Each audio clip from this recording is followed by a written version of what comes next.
बाद पाकिस्तान की जो बर्बादी के ढेर पर बैठा हुआ है। 75 साल पहले वजूद में आया था पाकिस्तान, आज अपने सबसे बुरे दौर से गुजर रहा है। आप यकीन मान लीजिए, महंगाई रिकॉर्ड स्तर पर पहुंच चुकी है, बेरोजगारी चरम पर है, आटा नहीं है, दाल नहीं है, खाने को रोटी नहीं है, गाड़ी चलाने को पेट्रोल नहीं है, कर्ज लगातार बढ़ता जा रहा है। दिवालिया होते इस मुल्क को देखकर अब पाकिस्तानी हुक्मरान भी बोल उठे हैं कि मुल्क को अब अल्लाह ही बचा सकता है। महाकंगाली में पाकिस्तान को कैसे खुदा भरोसे छोड़ दिया गया है, आपको जरूर आज देखना चाहिए। ऊपर में लेके जाएगा, जेब नहीं होती कफन में, खुदा के लिए रहम कर दे इस मुल्क के। मांगने पे आ गए बेटा हम लोग, भीख मांगने से भी भीख नहीं मिलती, रोते हम लोग लाल आंसुओं से। इनको तो डूब के मर जाना चाहिए, एक ही को सबको एक जहाज में या पानी में ऐसे डुबो देना चाहिए।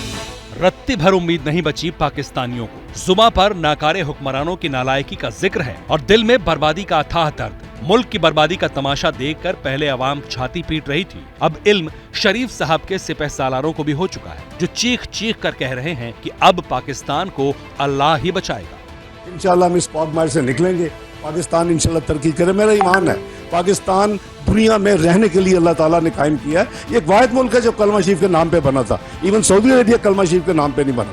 तो अगर अल्लाह ताला ने इसको क्रिएट किया तो इसकी हिफाजत, इसकी तरक्की, इसकी खुशहाली भी अल्लाह ताला के जिम्मे है। पाकिस्तान का वजूद खतरे में है, कर्ज बढ़ता जा रहा है, बेरोजगारी विकराल हो रही है, किसी मुल्क से मांगे भीख नहीं मिल रही। चंद सालों में पाकिस्तान की कब्र ऐसी खुदी कि सब तबाह हो गया। पाकिस्तान की इकोनॉमी 24वें पायदान से 47वें पायदान पर लुढ़क चुकी है।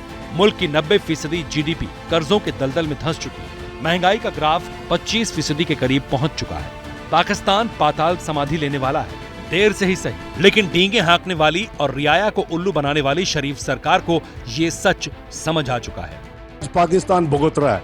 प्लीज रिफ्लेक्ट एंड इंट्रोस्पेक्शन करें, सोचें कि पाकिस्तान किधर था, किधर जा रहा था। 24वीं मईशत से G20 दुनिया की प्रीमियम क्लब का मेंबर बनने, आज हम 47th इकोनॉमी बन चुके हैं। अल्लाह इंशाल्लाह हिम्मत देगा। ये लाचारी नहीं तो और क्या है। अब खोने के लिए पाकिस्तान के पास कुछ नहीं बचा। ऐसे में अब शरीफ के सिपह सालार मान चुके हैं कि पाकिस्तान का अल्लाह ही हाफिज है। सच है, अल्लाह ही हाफिज है। यकीन पाकिस्तान खुद भरोसे से चल रहा है, यकीन से चल रहा है। अल्लाह के बाद अब महाकंगाल पाकिस्तान उलेमा की शरण में है। जिन्ना के मुल्क को फाइनेंशियल क्राइसिस से निजात दिलाने के लिए उस शरण में गए। शरीफ सरकार ने यह फॉर्मूला निकाला है। पाकिस्तान को पटरी पर लाने के लिए शरीफ सरकार इस्लामिक विद्वानों से राय लेगी। लेकिन सवाल तो यही है ना, क्या सिर्फ मशवरे से पाकिस्तान का खाली पेट भर जाएगा? गरीबी, बदहाली और आर्थिक तंगी के बोझ से मरता पाकिस्तान क्या नहीं करता। महाकंगाली के भंवर से उभारने के लिए पाकिस्तानी हुक्मरान अल्लाह के साथ उलेमाओं की शरण में। पाकिस्तान के वित्त मंत्री इसहाक डार मुल्क को आर्थिक संकट से निजात दिलाने के लिए इस्लामिक विद्वानों से राय लेने के साथ मदद की गुहार लगा रहे हैं। पाकिस्तान की मईशत को ट्रांसफॉर्म किया जाए और 5 साल के अरसे में इसको सूदी निज़ाम से पाक किया जाए। चूँकि यही कुरान और सुन्नत का भी यही हुक्म है, तो काफ़ी पिछले हफ्तों में इसके ऊपर तफसील से डिस्कशन हुई और उसमें जय्यद उलमा और मौलाना तकी उस्मानी जैसी शख्सियात शामिल थी। तो उसने अपनी काफ़ी काम किया और मुल्क में काफ़ी इस्लामी जो बैंकिंग का निज़ाम है उसमें पेशकदमी हुई। पाकिस्तान आर्थिक प्रलय का सामना कर रहा है। मुश्किल दौर में पाकिस्तान के जिगरी दोस्त सऊदी अरब, चीन और संयुक्त अरब अमीरात ने अपने हाथ पीछे खींच लिए। पाकिस्तान के प्रधानमंत्री शहबाज शरीफ को लोन के लिए दुनिया के सामने गिड़गिड़ाना पड़ रहा है। पाकिस्तान के वित्त मंत्री इसहाक डार देश की अर्थव्यवस्था को बचाने के लिए इस्लामिक सुकूक बॉन्ड जारी करना चाहते हैं। साथ ही मुल्क की तबाही का ठीकरा इमरान खान पर फोड़ रहे हैं। प्राइम मिनिस्टर शहबाज शरीफ साहब को बेपनाह चैलेंजेस मिले हैं, a legacy of a total collapsed state of affairs. लेकिन he is brave, he has administrative quality, he is working hard. तो हम उनको असिस्ट कर रहे हैं कि पाकिस्तान को इस क्वागमायर से निकाले। ये क्वागमायर जो है, ये इस हुकूमत का 8 महीने का क्वागमायर नहीं है, ये उस 5 साल की एक जो एडवेंचर शुरू हुए, Dawn drama, Panama drama, PMLN को फारिग करो, इस तरह की चीजें, वो आज पाकिस्तान भुगत रहा है। अब चाहे पाकिस्तान अल्लाह से दुआ करे या उलेमाओं की शरण में जाए, लेकिन आज बर्बादी के जिस मुहाने पर पाकिस्तान खड़ा है, वहां शरीफ साहब के लिए आगे कुआं है, पीछे खाई। पाकिस्तानी लीडरशिप की अक्ल पर मानो पत्थर पड़ गए हैं, और वो भी बड़े बड़े पत्थर। अगर मौलाना ही पाकिस्तान को तबाही से बचा लेते तो मुल्क ही इस हालत में ना होता। बहरहाल इस वक्त हालात ये है कि पाकिस्तान एक एक दिन का खर्च बहुत मुश्किल से चला पा रहा है। कई लोग भूखे पेट सोने को मजबूर हैं, और ये सब इसलिए भी क्योंकि पाकिस्तान का पैसा, वहां की करेंसी लहू लुहान हो चुकी है। न आटा है, न गैस है, न पेट्रोल है। पाकिस्तान की पतंग किसी भी वक्त कट सकती है। महंगाई के हमले से मुल्क हलकान है, और अब लेटेस्ट अटैक पाकिस्तान की करेंसी पर, डॉलर का हुआ है।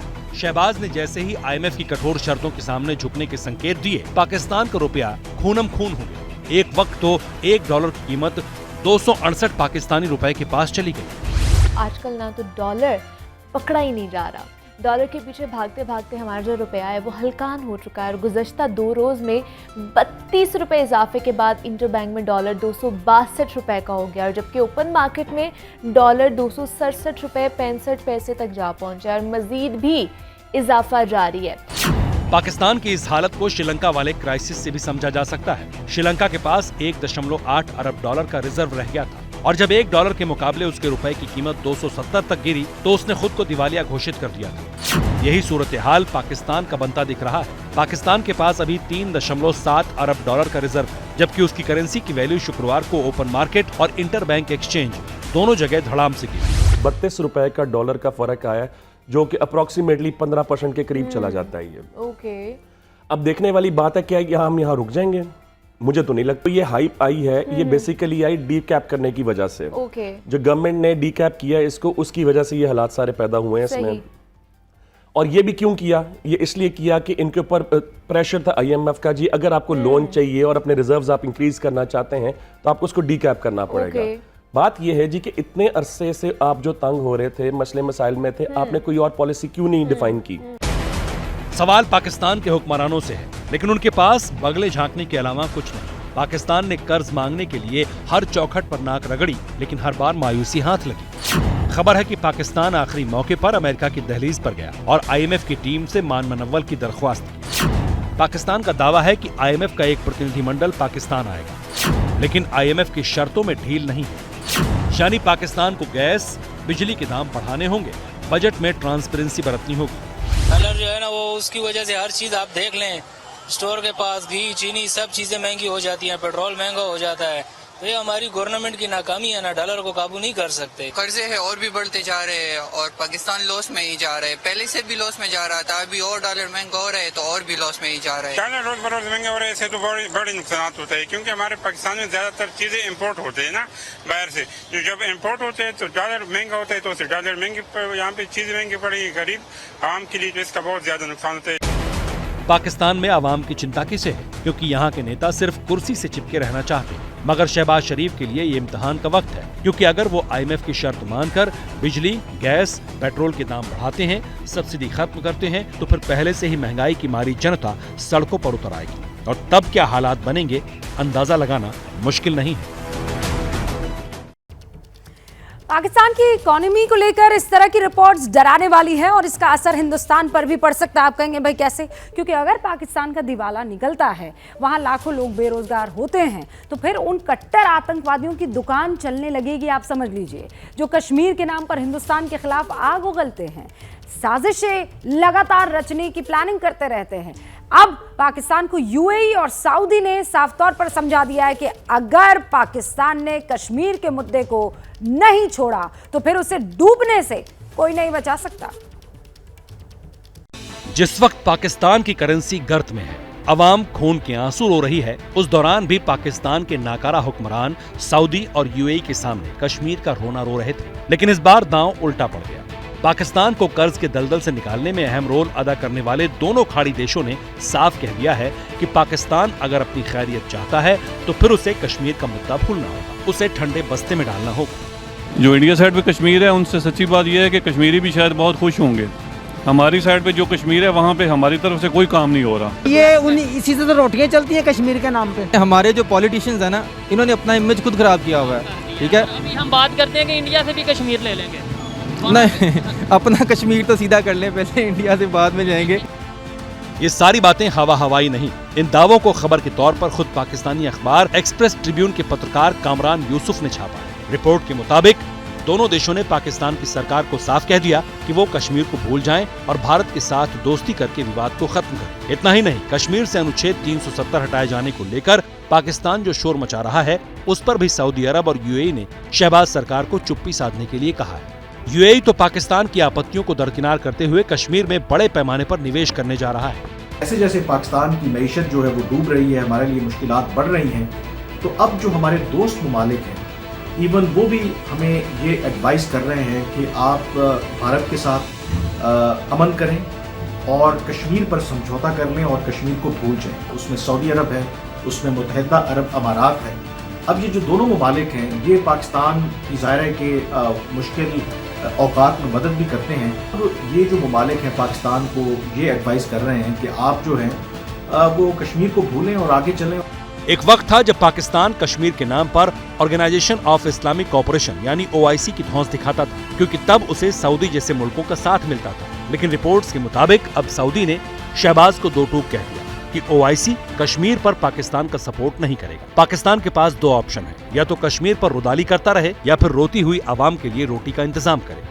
इंडिया पाकिस्तान की भी निस्बत अच्छा डील कर रहा है कश्मीर को। हमें पता किस तरीके से वहाँ पे डेवलपमेंट हुई है, रोड इंफ्रास्ट्रक्चर कैसा बना है, हर तरीके से वो कश्मीर को अच्छे तरीके से लेके चला। और ये बच्चों वाली बातें कर रहे हैं कि भाई ये जम्मू कश्मीर को आज़ाद करो। हमारी इतनी सिचुएशन ख़राब है कि हम अपनी कंट्री के जितनी भी अवाम है उनको अच्छे तरीके से खुराक और उनकी बुनियादी सहूलियात मैसर नहीं कर सकते। तो अगर आज़ाद के जम्मू कश्मीर आ गया तो वो कैसे होगा।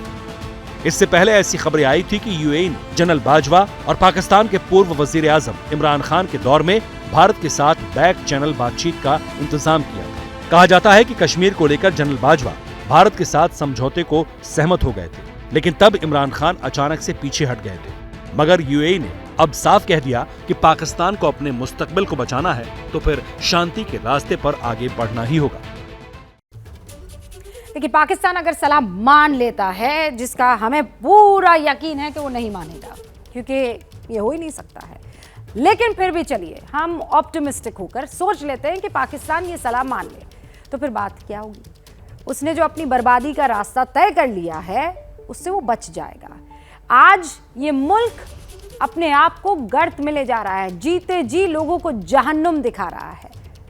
पाकिस्तान को अपना ऑल वेदर फ्रेंड जो लोग बताते हैं, अब वो भी उसका साथ नहीं दे रहे हैं। हालात ये हो चुके हैं कि पाकिस्तान महंगाई की आग में जल रहा है और चीन चैन की बंसी बजा रहा है।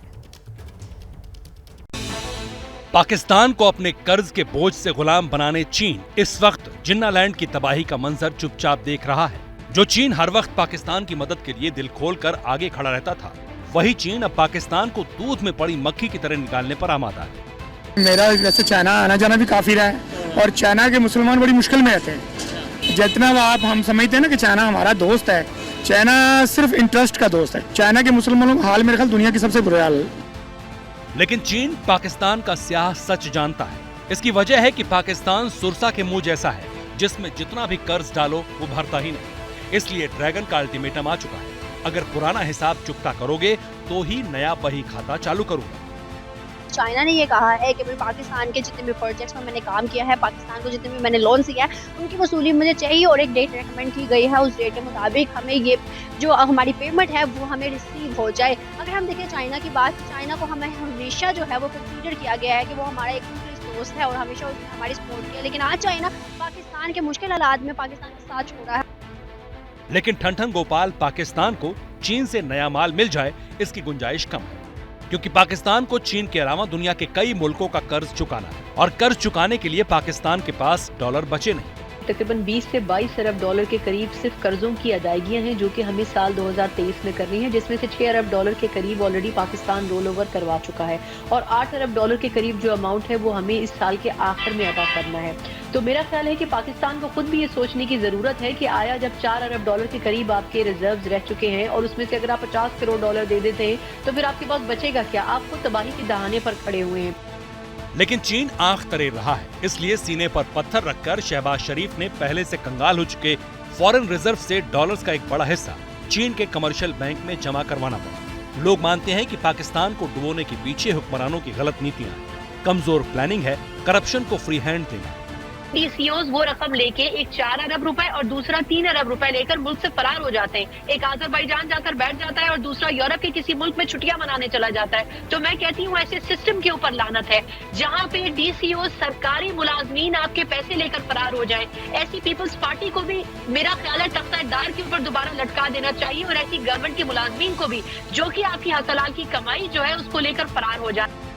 जहां तक चीन का सवाल है तो उसे समझ आ गया कि प्रोजेक्ट के नाम पर उसने पाकिस्तान में जो पैसा लगाया उसकी वसूली मुश्किल है। ऊपर से अगर नया कर्ज दे दिया तो कब वापस होगा इसकी कोई गारंटी नहीं। शायद यही वजह है कि चीन पाकिस्तान की बर्बादी का तमाशा देख रहा है और चीन का गुणगान करने वाला पाकिस्तान अब उसकी लानत मलानत कर रहा है। पाकिस्तान का भट्टा बिठा देगा, सीपे की वजह से पाकिस्तान तबाही के दहाने तक पहुंच जाएगा। लोगों ने कहा अबे ये तो गद्दारी की बातें कर रहा है, आज वो बेचारे ख्वार घूम रहे। सीपेक में क्या मिला आपको? अच्छा मुझे ये बता दो सीपेक जाता कहाँ है? गवादर से मैं शुरू हुआ, आपने बोला अब ये चाइना में जाएगा, है ना? आपसे मैं ये पूछना चाहता हूँ चाइना में कहाँ जा रहा है? वो सिंकियांग सूबे में जो कभी चाइना का पहले हिस्सा ही नहीं होता था। हालांकि कुछ लोगों का मानना है कि चीन इस वक्त खुद कोरोना से जूझ रहा है। महामारी ने उसकी इकोनॉमी का पहिया थाम दिया है, इसलिए वो फिलहाल खुद को उबारने की कोशिश में है, लिहाजा पाकिस्तान पर ध्यान नहीं दे रहा। पाकिस्तान की बर्बादी की भट्टी में जल रहा सिर्फ पाकिस्तान और पाकिस्तान के हुक्मरान जो हैं वो ये देख रहे हैं कि वो भट्टी में जल रहा है। चीन दूर बैठकर तमाशा देख रहा है, लेकिन तबाही के बीच एक और तमाशा पाकिस्तान में हो रहा है। आज पाकिस्तान के ex prime minister Imran Khan कैमरे पर आए इस मुनादी के साथ कि आसिफ अली जरदारी ने उनके पीछे सुसाइड बॉम्बर्स छोड़ दिए थे, किसी भी वक्त उनका कत्ल हो सकता है। नवंबर 2022 का महीना था, तारीख थी 3 नवंबर। पीटीआई के आजादी मार्च में इमरान खान पर कातिलाना हमला हुआ, गोली इमरान की टांग में लगी, जान बच गई। लेकिन इस बार इमरान की जान और खतरे में है। इमरान की सुपारी दी जा चुकी है। मुल्क में जिस वक्त कोहराम मचा है, जब पाकिस्तान दाने दाने के लिए तरस रहा है, तब इमरान के पीछे सुसाइड बॉम्बर किसने छोड़े? खुलासा खुद इमरान खान नियाजी ने किया है। तकरीबन कामयाब हो गए थे, तो अल्लाह का करम है, बचाने वाला, जिंदगी देने वाला। अब ये तीसरा प्लान सी बना है। आसिफ जरदारी इसके पीछे है, करप्शन का पैसा इसके पास बेतहाशा है। ये पैसा इसने लगाया है, एक दहशतगर्द तंजीम को इसने पैसा दिया और इन्होंने अगली वारदात करनी है। मैं आज अपनी कौम को बता रहा हूं, और मैं इसलिए बता रहा हूं कि मैं जो नाम मैंने दिए हैं वही नाम वो भी आएंगे और आसिफ जरदारी के अलावा। पाकिस्तान बदहाली से लड़ रहा है, लेकिन मुल्क के नेताओं के सिर पर सियासी दुश्मनों को रास्ते से हटाने का जुनून सवार है। बजाय ये सोचने की कि मुल्क को कैसे बचाया जाए, कैसे तिल तिल कर मरते पाकिस्तान को फिर से पटरी पर लाया जाए। सरहद पार इमरान खान नियाजी चीख चीख कर दावे कर रहे हैं कि 2 बार भले ही उनके कत्ल की साजिश नाकाम रही, लेकिन इस बार प्लान और डेंजरस है। पता चला कि मुझे कत्ल करने की साजिश हुई है। मैंने वीडियो बना के बाहर भेज दी। 4 लोग थे बंद कमरों जिन्होंने फैसला किया मुझे कत्ल करने का, और मैंने बता दिया और पब्लिक जलसे में बताया कि ये मैंने कर दिया और अगर मुझे कुछ होगा तो ये वीडियो रिलीज हो जाएगी। उसकी वजह से वो पीछे हट गए। हैरानी होती है पाकिस्तानी हुक्मरानों की सोच पर, हैरानी होती है पाकिस्तान की रक्त रंजित हो चुकी सियासत को सुनकर। जिस वक्त मुल्क का मुस्तकबिल खतरे में है, उस वक्त पाकिस्तान के नेता एक दूसरे के जानी दुश्मन बने हैं। कहते हैं ना, जब मुसीबत आती है तो चारों तरफ से घेर लेती है। पाकिस्तान के साथ इस वक्त अभी यही हो रहा है।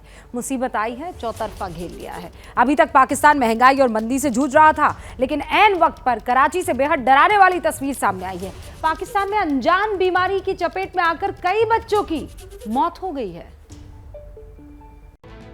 कराची में इन दिनों अजीब सी दहशत है। पाकिस्तान में आर्थिक आपातकाल के बीच एक रहस्यमयी बुखार बच्चों को चपेट में ले रहा है। पाकिस्तान मीडिया की रिपोर्ट के मुताबिक कराची के केमारी जिले में एक अनजान वायरस ने दस्तक दी है। डॉक्टर्स भी इस वायरस का कोड डिकोड नहीं कर पा रहे। नतीजा ये हुआ कि पाकिस्तान में 19 लोगों की इस बीमारी की वजह से मौत हो गई, जिसमें 16 बच्चे शामिल थे। कराची के इलाके किमाड़ी मवाज घोट में चंद रोज में मुबैना तौर पर जहरीली गैस से बच्चों और खवातीन समेत 19 अमवात का इंकशाफ हुआ है।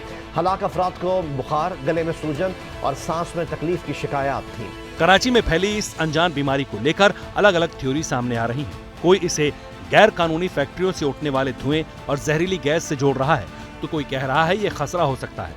असल वजह क्या है, इसकी नब्ज खुद पाकिस्तानी रिपोर्टर ग्राउंड जीरो पर जाकर टटोल रहे हैं। कि मैं इस एक घर में मौजूद हूँ। ये इस घर के जो है अंदर सिर्फ एक कमरे के अंदर कोई 6 ऐसे बच्चे हैं जो कि बिल्कुल एक ही तरीके की बीमारियां जो जहरीले गैस के अखराज की वजह से हो रही थी, तमाम उन्हीं सिम्टम्स के साथ यहाँ पे ये बच्चे भी मौजूद हैं। मजदूर तबके का ये इलाका है और इस मजदूर तबके के इलाके में इन लोगों के पास ना तो अस्पताल में ले जाने के पैसे हैं और ना ही इनके पास जो है वो कोई इतने वसाइल हैं। लेकिन पुख्ता तौर पर इस बुखार को लेकर किसी के पास जानकारी नहीं है। हालांकि कई डॉक्टर्स ऐसे हैं जो ये बता रहे हैं कि जो बच्चे बीमार हो रहे हैं उनमें निमोनिया जैसे लक्षण दिखाई दे रहे हैं। इलाका मकीनों का कहना है कि एक हफ्ते से ज्यादा हो चुका था, कोई जिला इंतजामिया यहाँ नहीं आई और एक हफ्ते के बाद जब जो है हलाकतें 19 के करीब हो गई तो मुख्तलिफ इदारे यहाँ आए हैं। इसी घर के बिल्कुल बराबर में जो ये दीवार है, ये दीवार बजाते खुद एक फैक्ट्री की दीवार है।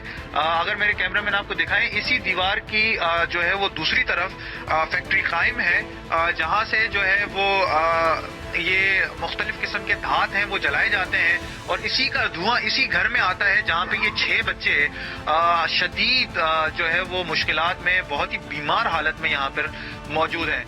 गौर करने वाली बात यह है कि इस बुखार को लेकर पाकिस्तान के हेल्थ ऑफिशियल्स लगातार ये दावा कर रहे हैं कि उनके इलाज में कोई कमी नहीं है, ट्रीटमेंट अच्छी तरह किया जा रहा है। लेकिन सवाल यह है कि जब बीमारी के बारे में पता ही नहीं तो फिर दवा किस बीमारी की दी जा रही है। हालांकि इस बीच इस बीमारी का दायरा बढ़ने की बात सामने आई है।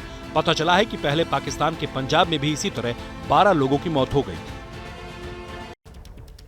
मासूम बच्चे किस तकलीफ में होंगे, उनके लिए हम दुआ कर सकते हैं। हाँ, वो दुश्मन मुल्क है लेकिन बच्चों की इसमें कोई गलती नहीं है। ऊपर वाला उन्हें जल्दी शिफा दे। शहबाज शरीफ देख रहे हैं आपके मुल्क की आवाम की क्या हालत हो रही है। दाने दाने के लिए लोग तरस रहे हैं। आटे, गैस से लेकर सब्जियों की मार से लोग बेहाल है।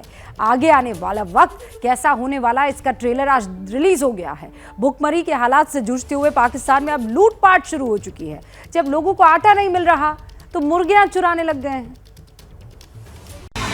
मुर्गियां चुराने वाला ये एपिसोड उस रावलपिंडी में टेलीकास्ट हुआ जहां पाकिस्तान की आर्मी का हेडक्वार्टर है, जहां से पाकिस्तान के जनरल असीम मुनीर शहबाज शरीफ वाली रिमोट सरकार को पर्दे के पीछे से कंट्रोल करते हैं। लेकिन चूंकि अब खुद पाकिस्तान में हालात बेकाबू हैं, इसलिए महंगाई वाले बम के आगे लूटपाट का चैप्टर शुरू हो गया है। पाकिस्तान की मीडिया रिपोर्ट्स के मुताबिक रावलपिंडी में हथियारों से लैस 12 लोगों ने एक पोल्ट्री फार्म में लूटपाट की। यहाँ से 5000 मुर्गियां लूट कर ले गए और कर्मियों को बंधक बना लिया गया। पाकिस्तान के लोगों का मानना है कि ये हालात तो बन नहीं थे। डॉलर नायाब हो गया है, लाखों लोग बेरोजगार हो गए हैं, मुर्गी खाना एक ख्वाहिश बन गया है, आटा लाइनों में लग के मिल रहा है, जो बाकी मामलात हैं वो आपके सामने हैं। फैक्ट्रियां बंद हो गई हैं, तनख्वाहदार तबका तो बिल्कुल ही जो है ना वो रुल के रहे। हम हर हुकूमत से तंग आ चुके हैं, ना तो शहबाज शरीफ किसी काम का है ना नवाज शरीफ।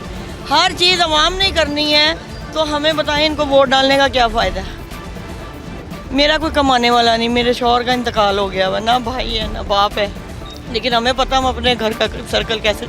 बताया जा रहा है कि इन मुर्गियों की कीमत करीब 30 लाख रुपए है। पोल्ट्री फार्म के मालिक वकास अहमद ने एक FIR दर्ज करवाई जिसमें ये दावा किया गया कि 10 से 12 लोग आए और उन्होंने हथियार के दम पर मुर्गियां लूट ली। FIR के मुताबिक पोल्ट्री फार्म के वर्कर्स को वॉशरूम में बांध दिया गया था। इसके बाद लुटेरों ने मुर्गियों को ट्रक में ट्रांसफर किया और भाग निकले। वैसे पाकिस्तान में इस तरह के हालात बनने वाले हैं, ये समझना कोई रॉकेट साइंस नहीं है, क्योंकि करोड़ों पाकिस्तानियों की थाली से रोटी और नून गायब हो चुका है। ऐसे में अब लूटपाट के जरिए ही खुद को जिंदा रखने की कवायद शुरू हो गई और अगर हाल यही रहा तो फिर जिन्ना के मुल्क में सिविल वॉर का सायरन किसी भी वक्त बज सकता है।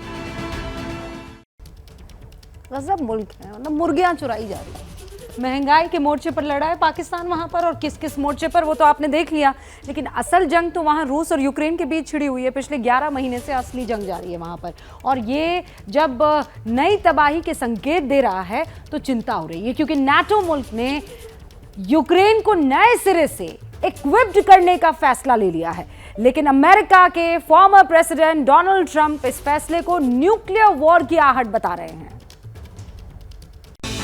डोनाल्ड ट्रंप ने ये चेतावनी ऐसे वक्त पर दी है जब अमेरिका की तरफ से 31 एडवांस टैंक्स यूक्रेन को भेजे जा रहे हैं। ट्रंप का कहना है कि अमेरिका के इस फैसले के बाद यूक्रेन में न्यूक्लियर वॉर का खतरा पैदा हो जाएगा। गौर करने वाली बात यह है कि अमेरिका ने जंग की शुरुआत से अभी तक यूक्रेन को पूरी तरह सपोर्ट किया है। सबसे ज्यादा हथियार देने वाला देश अमेरिका ही है। लेकिन अब्राम टैंक्स को लेकर ज़ेलेंस्की अपनी बात कई बार सामने रख चुके हैं। कहना है कि अमेरिका से मदद तो मिल रही है, लेकिन जब ज्यादा जरूरत होती है तब हाथ में कुछ नहीं होता।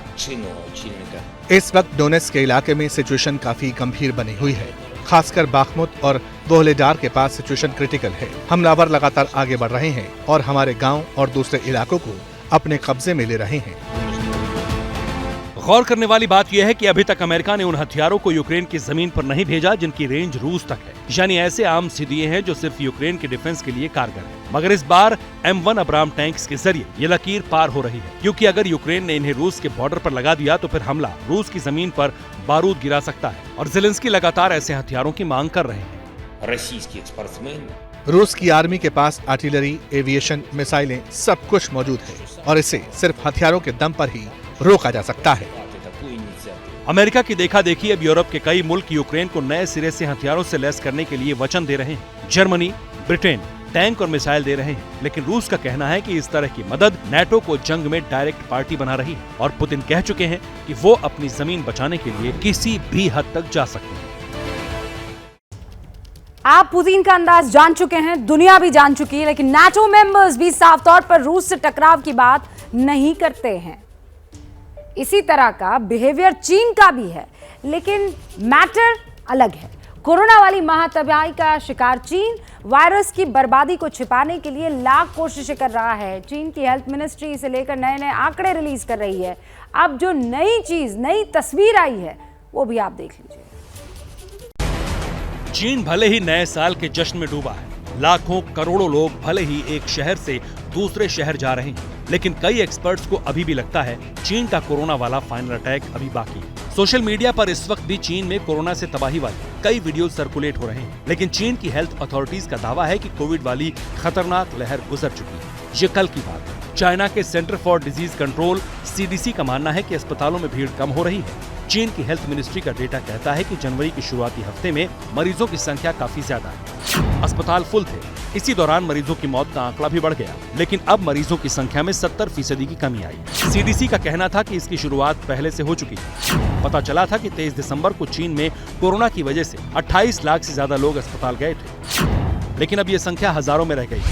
हालांकि एक्सपर्ट्स का मानना है कि चीन की बातें भरोसे लायक नहीं हैं, क्योंकि पिछले हफ्ते चीन के ही एक सीनियर हेल्थ ऑफिशियल की तरफ से कहा गया था कि 80% लोग इस वक्त कोरोना वायरस से संक्रमित हो चुके हैं। गौर करने वाली बात यह है कि चीन जिस तरह से आंकड़ों पर पर्दा डालने की कोशिश कर रहा है, उससे लगता है कि कोरोना वायरस का नया राउंड चीन के साथ दुनिया में खतरे का नया अलार्म बजा रहा है, क्योंकि अब भी कई लोग ऐसे हैं जो कोरोना कैरियर बनकर पूरे चीन में वायरस फैला रहे हैं।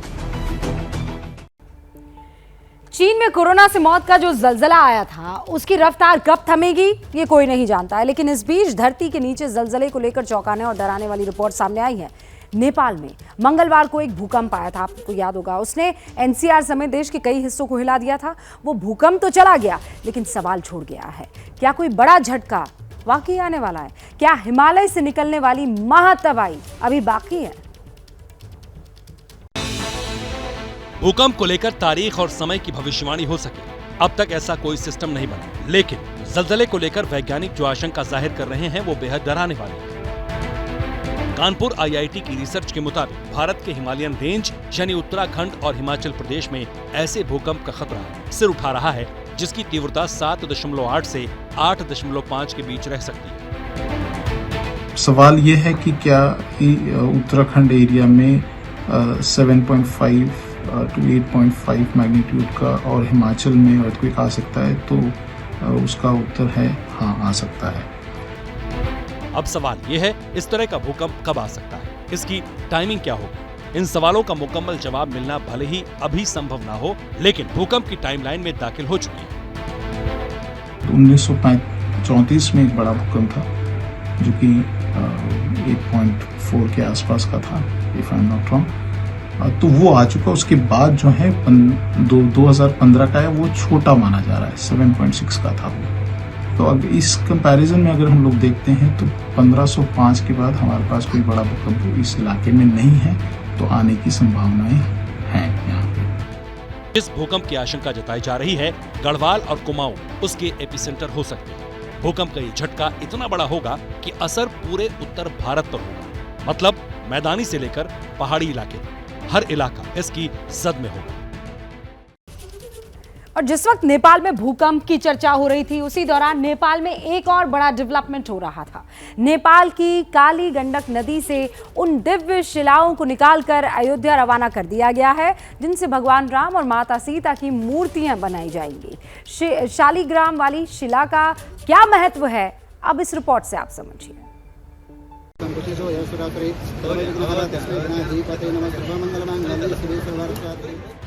और इस तरह अयोध्या के लिए नेपाल से शालिग्राम शिलाओं की यात्रा शुरू हुई। भक्तों की भीड़ थी, आस्था का सैलाब था, लोग दिव्य शिलाओं की झलक पाने को बेताब थे। चारों तरफ भगवान राम और माता जानकी के नारे लग रहे थे।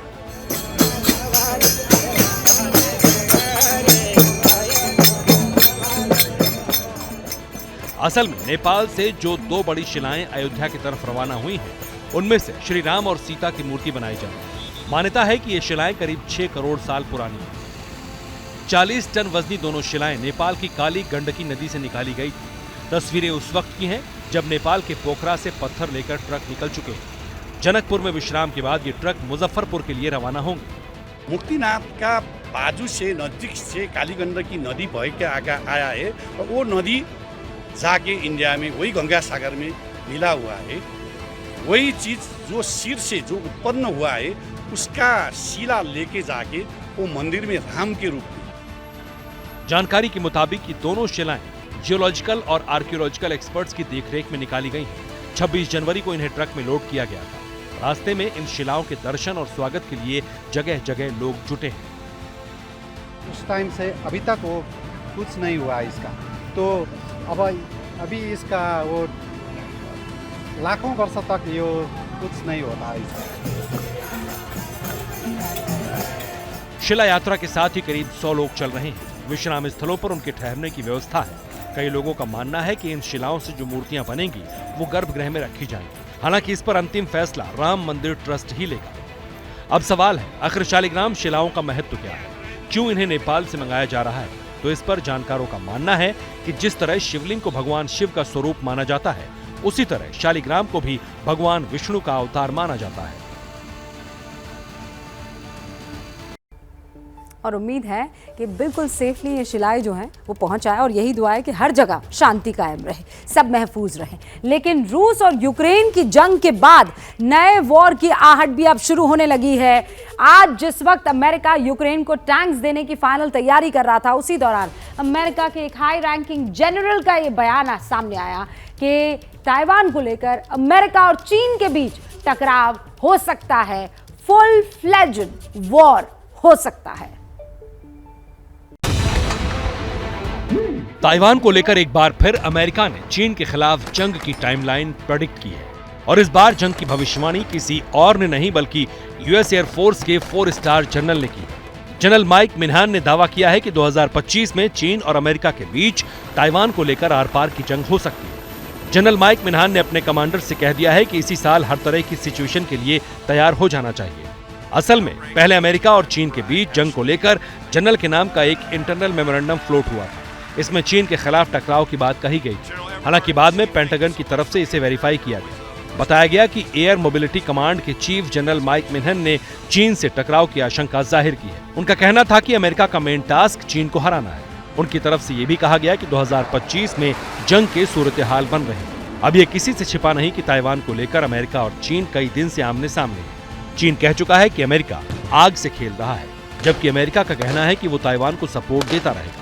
और अगर चीन ने जबरदस्ती ताइवान पर कब्जा करने की कोशिश की तो फिर वो ताइवान के लिए मिलिट्री असिस्टेंस भी दे सकता है। दुनिया का तो ये भी मानना है कि आने वाले वक्त में सुपर पावर्स के बीच स्पेस वॉर भी हो सकता है।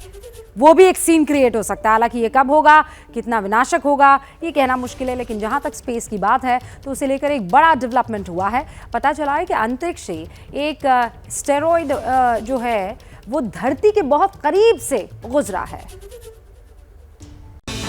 इस एस्टेरॉयड को हाल ही में खोजा गया था। इसका नाम 2023 BU रखा गया था। 27 जनवरी को यह एस्टेरॉयड धरती के बिल्कुल पास से गुजरा। बताया जा रहा है कि इसकी धरती से दूरी सिर्फ 3600 किलोमीटर थी। अगर पर्थ और सिडनी के बीच डिस्टेंस को देखें तो पता चलता है कि एस्टेरॉयड और धरती की दूरी इन शहरों के बीच की दूरी से थोड़ी ज्यादा थी। और अगर चांद से दूरी के हिसाब से देखें तो फिर धरती और चंद्रमा की दूरी का महज 1% था। एक्सपर्ट्स का मानना है कि एस्टेरॉयड स्पेस के उस सेक्टर से गुजरा जहां इंसानों की बनाई हुई सैटेलाइट्स मौजूद हैं। हालांकि कई लोग ये जानना चाहते हैं कि अगर ये एस्टेरॉयड धरती से टकरा जाता तो फिर क्या हाल होता। एक्सपर्ट्स का मानना है कि इसका डायामीटर सिर्फ 4 से 8 मीटर है, जो छोटे साइज के एस्टेरॉयड की कैटेगरी में आता है। हालांकि खगोल शास्त्रियों का कहना है कि हो सकता है कि पिछले 1000 साल में 2023 BU पहले भी कई बार धरती के पास देखा गया हो, उसके करीब से गुजरा हो। जानकार मानते हैं कि धरती पर मौजूद जीवन तभी प्रभावित हो सकता है जब एस्टेरॉयड का डायामीटर 25 मीटर से ज्यादा हो और इंसानी सभ्यता को चुनौती देने के लिए कम से कम 1 किलोमीटर व्यास वाले क्षुद्र ग्रह की टक्कर होनी चाहिए। एक अनुमान के मुताबिक हमारे सौर मंडल में ऐसे एस्टेरॉयड्स की संख्या 1000 से कुछ ज्यादा है और प्रत्येक 5 लाख साल में एक बार वो धरती को प्रभावित कर सकते हैं।